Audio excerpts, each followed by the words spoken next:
Hey, welcome to the post-apocalyptic episode of the downfall of the United States of America.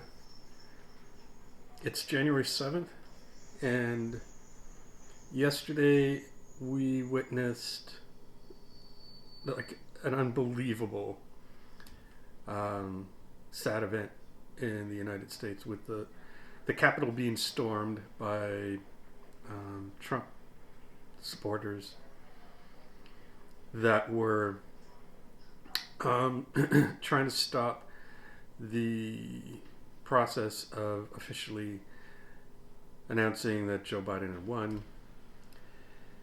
And I was glued to the TV, and the whole thing about this video is about would you invest in the United States now? And the reason I want to bring it up is because I thought about it, and at a very similar time was when the economy was in turmoil in 2008 with the big mortgage crisis and recession that happened because of the bad mortgages that happened in 2008. Prices for real estate went in the States, especially. And I didn't buy at that time. I didn't have the cash flow to do it, but there was a lot of great deals to be had, and I had a lot of great friends that actually did end up buying. And one of them bought a place down there in Anna Maria Island. This is my happy place hat. I always wear it when good times and bad times, but it's a beautiful place down about an hour south of Tampa. But me and my family went down there and we just fell in love with it. Like we probably went down there like 4 or 5 times in less than 2 years. And I wanted to buy a place down there. And but the dollar had changed. At that time when my friend bought his place that I stayed at, the dollar was on par. So he not only got a place at a bargain, the Canadian dollar was on par with the US dollar. So it was a great deal. Then he sold it a few years later when the US dollar was higher than the Canadian dollar. So he made not only money on the appreciation of the place, but he made money on the appreciation of the dollar. And I always look at that deal and I go, oh man, that was awesome. I should get a place down here. Even up until the summer of 2019, my wife and the kids, we drove down and we rented another place in the same area. And we were thinking, yeah, maybe we should get a place, but the dollar's too high. We're going to automatically pay 25% more than anybody else is going to pay because of the dollar. Fast forward to last night, and at the same time as my wife and I are watching this thing unfold,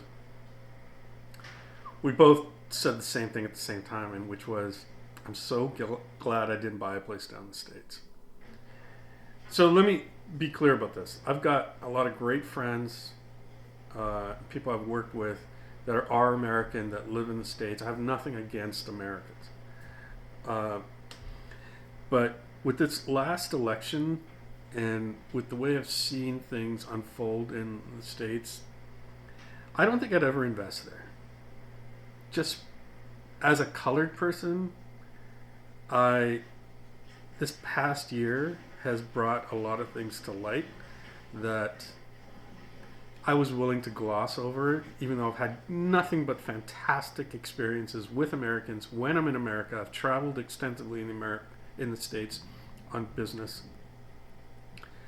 But there's an underlying thing there that it's only coming to the surface because of Trump. And I would think very, very hard, no matter how good things got in terms of deals, and because there's going to be a lot of deals. There's so many foreclosures, and there's going to be a lot of opportunity to go down there and invest.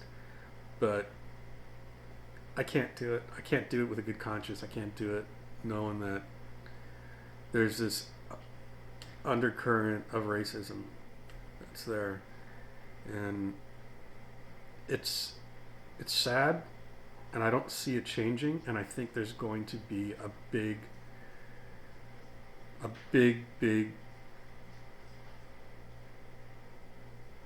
like almost revolution, if you want to call it, or rebellion, and it ain't going to be pretty.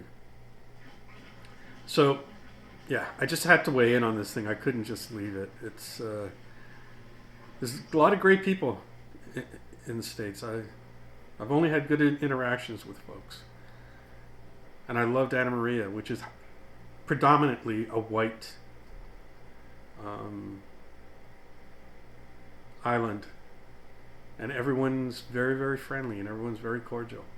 But there's this thing there, and you saw it yesterday, man. It ain't pretty. There weren't a whole lot of black people swarming the Capitol. I hate to get political on this channel, but I just have to tell it like it is. It's still related to business. It's still related to real estate. And where do you want to live? I will be looking for places to invest my money, but it's not going to be in the States. I think there's racism everywhere. I just feel like the extent of the racism in the States is not something I would be comfortable living with. Okay. On that cheery note, Busboy Millionaire out.